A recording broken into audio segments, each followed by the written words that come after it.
Ikaw, ikaw pala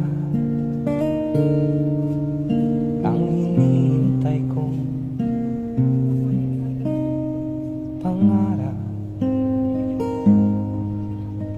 Ngayong kapiling ka at tayo ay iisa,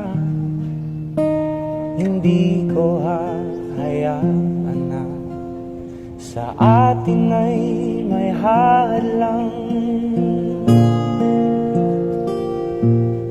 Pangako sa'yo, ipaglalaban ko sa hirap at ginawa ating pag-ibig, upang di magka